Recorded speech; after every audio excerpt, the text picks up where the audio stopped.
창밖으로 보이는 서울 강남의 스카이라인은 거대한 묘비처럼 느껴졌다. 38, 건축 디자이너 서지우에게 세상은 온통 잿빛이었다. 한때는 마천루를 꿈꿨고 손끝에서 피어나는 설계도로 세상을 아름답게 만들 수 있다고 믿었다. 하지만 지금 그녀에게 남은 것은 이름 모를 통증과 약봉지 그리고 숨막히는 절망뿐이었다. 오피스텔 창가에 기대앉은 지우의 눈은 초점 없이 허공을 맴돌았다. 늦가을 스산한 바람이 창틈으로 스며들어 앙상한 그녀의 어깨를 더욱 움츠러들게 했다. 한때 반짝이던 아이디어로 가득했던 작업 테이블 위에는 먼지만이 소복했다. 액자 속 몇 해 전 환하게 웃고 있는 자신의 모습은 마치 다른 사람의 것처럼 낯설었다. 그때의 지우는 어디로 사라진 걸까? 또 시작이군. 지우는 낮게 앞절이며 이불 속으로 파고들었다. 온몸의 세포 하나하나가 비명을 지르는 듯한 통증이었다. 처음에는 오른쪽 어깨에서 시작된 통증이 이제는 척추를 타고 온몸으로 번져나갔다. 자가 면역 질환이라는 진단이 내려졌지만 원인도 뚜렷한 치료법도 없었다. 그저 하루하루 진통제로 버티는 삶이었다.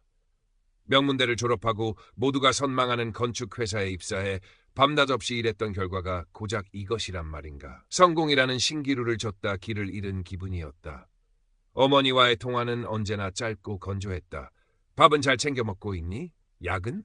걱정이 담긴 목소리였지만 지우에게는 그저 또 다른 압박감으로 다가왔다. 괜찮다는 말 외에는 할 수 있는 말이 없었다.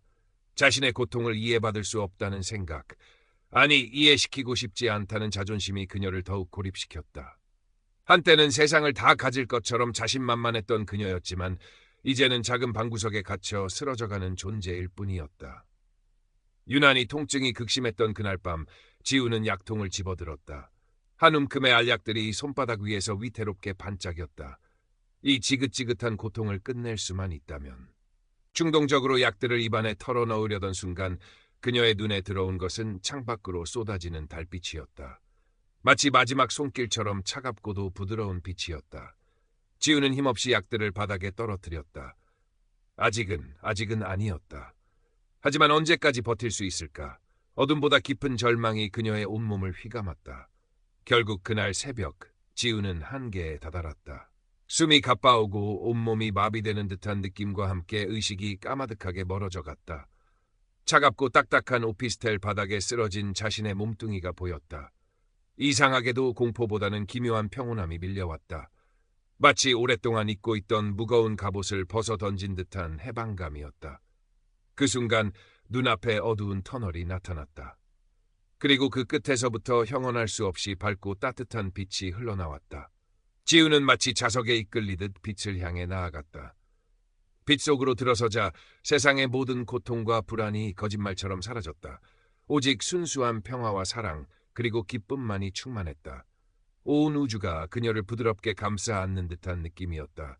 자신의 일생이 주마등처럼 빠르게 그러나 놀랍도록 선명하게 스쳐 지나갔다. 어린 시절의 작은 기쁨, 학창 시절의 열정, 건축가로서 느꼈던 성취감, 그리고 사랑했던 사람들과의 추억. 동시에 자신이 타인에게 주었던 상처, 무심코 내뱉었던 말들이 가져온 결과들도 고스란히 느껴졌다. 후회나 죄책감보다는 깊은 이해와 연민이 샘솟았다. 아, 나는 단지 이 육신이 아니었구나. 죽음은 끝이 아니라 다른 차원으로 향하는 문일 뿐이었어. 그리고 우리 모두는 보이지 않는 끈으로 연결된 하나였구나. 강렬하고 직관적인 깨달음이 온 존재를 뒤흔들었다. 얼마나 시간이 흘렀을까. 영원과도 같은 순간 속에서 지우는 내면 깊은 곳에서 울려 퍼지는 강한 메시지를 느꼈다. 아직 너의 때가 아니다. 돌아가라. 네가 경험한 이 빛과 사랑을 나누어라. 아쉬움과 함께 그러나 거부할 수 없는 강한 이끌림에 그녀는 다시 어둠 속으로 빨려 들어갔다. 눈을 떴을 때 지우는 병원 응급실 천장의 형광등 불빛을 마주하고 있었다. 온몸은 땀으로 젖어 있었고 희미하게 소독약 냄새가 코를 찔렀다.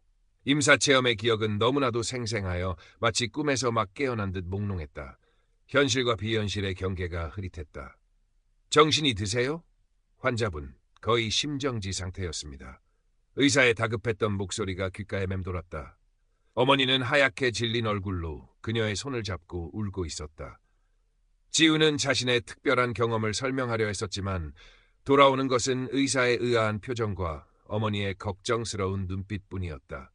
약물로 인한 환각이거나 쇼크 상태에서 겪은 일시적인 착각으로 치부되었다. 아무도 그녀의 말을 믿어주지 않았다. 깊은 외로움과 함께 자신의 경험을 이해받지 못한다는 사실에서 오는 혼란이 그녀를 짓눌렀다. 퇴원 후 다시 돌아온 오피스텔은 이전과 똑같았지만 지우는 모든 것이 다르게 느껴졌다. 죽음에 대한 두려움은 사라졌지만 삶에 대한 뚜렷한 의욕도 생기지 않았다. 여전히 육체적 통증은 간헐적으로 그녀를 괴롭혔고 임사체험의 의미를 이해하지 못해 방황하는 날들이 이어졌다. 그 빛 속에서의 평화는 대체 무엇이었을까? 자신에게 주어진 메시지는 또 무엇을 의미하는 걸까? 그러던 어느 날 밤, 잠 못 이루고 뒤척이다. 우연히 틀어놓은 TV 다큐멘터리에서 지리산 깊은 암자에 수행 중인 해민 스님의 인터뷰를 보게 되었다.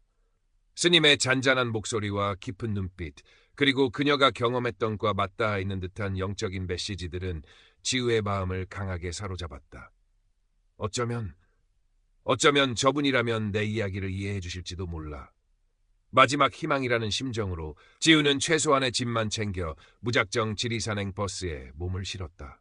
차창 밖으로 스쳐 지나가는 스산한 초겨울 풍경은 마치 그녀의 황량한 마음 같았다.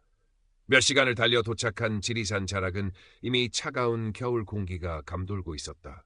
구불구불한 산길을 한참이나 걸어 올라서야 지우는 작은 표지판 하나를 발견할 수 있었다. 청정도량. 암자는 깊은 산속에 고즈넉이 자리 잡고 있었다. 화려하진 않았지만 정갈하고 평화로운 기운이 감돌았다. 마당 한켠에서 조용히 빗자루질을 하던 비구니 스님이 지우를 발견하고는 말없이 안으로 안내했다. 그리고 곧 사진으로 보았던 해민 스님이 모습을 드러냈다. 주름진 얼굴에 온화한 미소를 머금은 스님은 마치 지우의 방문을 예상이라도 한 듯 그녀의 불안하고 절박한 눈빛을 꿰뚫어 보는 듯했다. 먼 길 오시느라 고생 많으셨습니다. 스님의 낮은 목소리가 암자의 정적을 갈랐다. 지우는 용기를 내어 자신의 기이한 임사체험 이야기를 두서없이 털어놓기 시작했다. 자신의 몸을 내려다보았던 순간 빛과의 만남, 그리고 그 속에서 느꼈던 평화와 깨달음까지. 숨 막히는 침묵 속에서 스님은 판단하거나 평가하지 않고 묵묵히 지우의 이야기를 들어주었다. 모든 이야기가 끝났을 때 스님은 차를 한 잔 따르며 조용히 입을 열었다. 참으로 귀하고 특별한 경험을 하셨습니다. 그 빛 속에서 그대가 느낀 것이 바로 그대의 본성일 것입니다. 그 의미를 찾는 것은 이제 그대 자신에게 달렸습니다. 스님은 지우에게 암자에 며칠 머물 것을 권했다. 지우는 망설임 없이 고개를 끄덕였다. 암자에서의 생활은 단순하고 규칙적이었다. 이른 새벽 목탁 소리에 맞춰 예불에 참석하고 소박하지만 정갈한 채식 공양을 하고 오후에는 스님들과 함께 울력 윤릭에 동참했다. 처음에는 낯설고 힘들었지만 시간이 지날수록 지우는 자연의 소리와 침묵 속에서 마음이 차분해지는 것을 느꼈다. 해민 스님과의 문답 시간은 지우에게 가장 소중한 시간이었다. 스님은 직접적인 답을 주기보다는 비유와 질문을 통해 지우 스스로 깨달음에 이르도록 유도했다. 스님, 제가 본 빛은 대체 무엇이었을까요? 정말 다른 세상이 있는 걸까요? 지우 보살, 그대가 본 빛이 무엇이든 그것이 그대를 이곳으로 이끌었다면 이미 그 의미는 충분합니다. 세상은 보이는 것만이 전부가 아니지요. 마음의 눈을 뜨면 보이지 않는 더 큰 세상이 보이기 시작할 겁니다. 하지만 여전히 고통스럽습니다. 그 평화는 잠깐이었고 현실은 변한 것이 없는 것 같습니다. 고통이란 무엇이라고 생각하십니까? 고통 또한 우리를 성장시키는 스승이 될 수 있습니다. 겨울나무는 죽은 듯 보이지만 사실은 봄을 준비하고 있는 것과 같습니다. 그대의 고통 속에도 새로운 싹이 트고 있을지 모릅니다. 스님의 말은 때로는 알쏭달쏭했지만 지우의 마음 깊은 곳을 울렸다. 그녀는 매일 명상을 하고 스님의 가르침을 되새기며 자신의 내면을 깊이 들여다보았다. 암자를 둘러싼 지리산의 웅장한 자연은 그 자체로 거대한 법문이었다. 앙상한 나뭇가지 사이로 부는 겨울바람 소리, 밤하늘을 가득 메운 별들의 침묵, 계곡을 흐르는 물소리. 모든 것이 그녀에게 말을 걸어오는 듯했다. 시간이 흐르면서 놀라운 변화가 찾아왔다. 지긋지긋하게 그녀를 괴롭혔던 만성 통증이 눈에 띄게 줄어들었다. 밤에는 깊은 잠을 잘 수 있게 되었고 아침에 눈을 뜨면 몸이 한결 가벼워진 것을 느꼈다. 식욕도 돌아와 소박한 공양이지만 맛있게 먹을 수 있게 되었다. 지우는 이러한 변화에 놀라움과 함께 작은 희망을 품기 시작했다. 정말 어쩌면 다시 건강해질 수 있을지도 모른다는 희망이었다. 깊은 겨울의 어느 날 해민 스님은 지우를 데리고 암자 뒤편 작은 옹달샘으로 향했다. 얼음장같이 차가운 물에 손을 담그며 스님이 말했다. 이 물처럼 우리의 마음도 본래 맑고 깨끗합니다. 하지만 온갖 번뇌와 집착이 먼지처럼 내려앉아 그 본성을 가리고 있는 것이지요. 명상이란 그 먼지를 가라앉히고 본래의 맑음을 되찾는 과정입니다. 그날부터 지우는 더욱더 명상에 집중했다.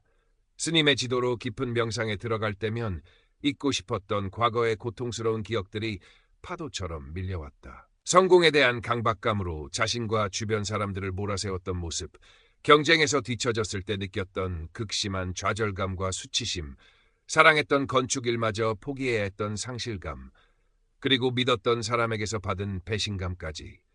억눌렀던 감정들이 터져나오며 지우는 몇 번이고 오열했다. 하지만 스님은 그저 곁을 지키며 지우가 자신의 감정을 충분히 느끼고 흘려보내도록 도왔다. 그 감정들을 바라보십시오.